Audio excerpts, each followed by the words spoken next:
Vous écoutez Culture Média sur Europe 1, 9h30, 11h avec Thomas Hill, avec Denis Brognard ce matin, et c'est l'heure du journal des médias de Julien Pichelet.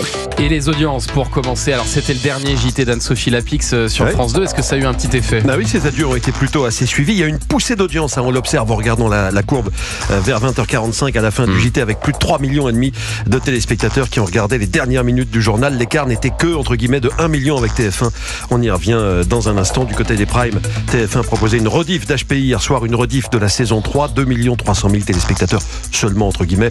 TF1 était devancé par France 3 et la série Tandem. Puis bon score pour Julien Courbet sur M6 avec son nouveau jeu. J'en connais un rayon, on en parlait hier. 1 800 000 téléspectateurs. Europe 1, le journal des médias. Anne-Sophie Lapix a donc présenté son dernier JT de 20h sur France 2 hier soir. Vous vous souvenez, quand elle avait annoncé son départ il y a quelques semaines, elle avait chanté pendant son JT. Là, elle n'a pas chanté hier pour sa dernière, mais il y avait encore cette bonne humeur ambiante.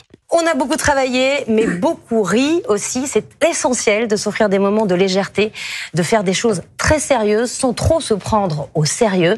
Je remercie cette rédaction si fière de porter les couleurs du service public. Merci enfin à ma famille, à mon mari, à mes enfants au sens large, ça fait 5, à ma maman qui m'a toujours dit de faire ce que j'aimais et m'a porté par sa confiance. Merci. Les applaudissements de toutes les équipes qui étaient en plateau pour ces dernières minutes d'antenne. À la rentrée, c'est Léa Salamé qui succédera à Anne-Sophie Lapix, qui, elle, va rejoindre le groupe M6. Elle présentera, on le rappelle, chaque dimanche, un entretien avec une personnalité qui fait l'actualité, mais aussi des primes événementiels. Denis Brognard, vous avez regardé ces adieux d'Anne-Sophie Lapix au JT de 20h ? Alors, je les ai vus ce matin dans un extrait. Je trouve que c'était sobre. Elle a remercié joyeux.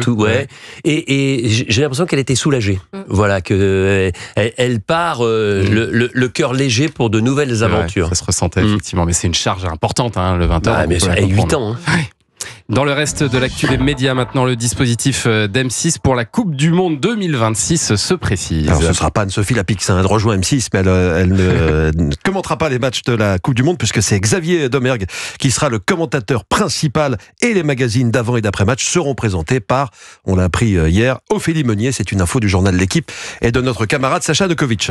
Et puis BFM TV accuse encore un nouveau départ, et pas des moindres. Benjamin Duhamel quittera la chaîne d'information d'ici quelques jours. Et ça, c'est une information du Parisien aujourd'hui en France. Le journaliste qui présente la tranche du début de soirée en semaine aurait fait son choix entre BFM TV et Radio France. La saison prochaine, il se consacrera donc à la radio. Il va quitter la chaîne d'info sur laquelle il officiait depuis 6 ans maintenant. Le journaliste aurait été un brin agacé de réaliser que la direction de la chaîne info négociait en coulisses avec Léa Salamé négocier une tranche le concernant directement, et ce qui expliquerait donc son départ.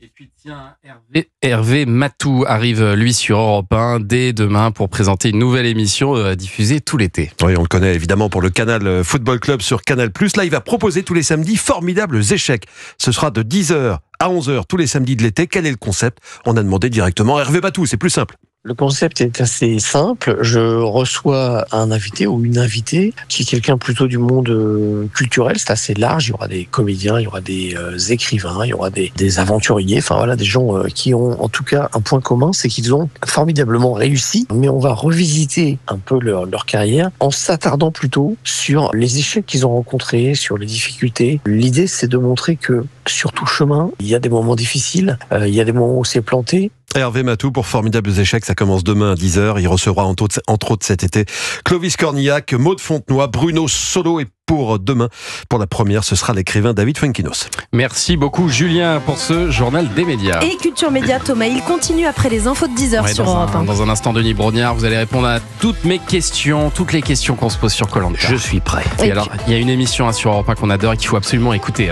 Anissa. Oui, c'est tous les dimanches de 18h à 19h, cette émission qu'on adore. Eh bien, c'est La Voix et Livre. On parle roman, essai, bande dessinée, littérature jeunesse avec Nicolas Caro qui met les livres à l'honneur et qui met aussi ses invités à l'honneur, puisque chaque dimanche, Nicolas Caro va visiter la bibliothèque d'une personnalité. Eh bien, ce dimanche, c'est Thomas Hill qui a ouvert les portes de sa bibliothèque.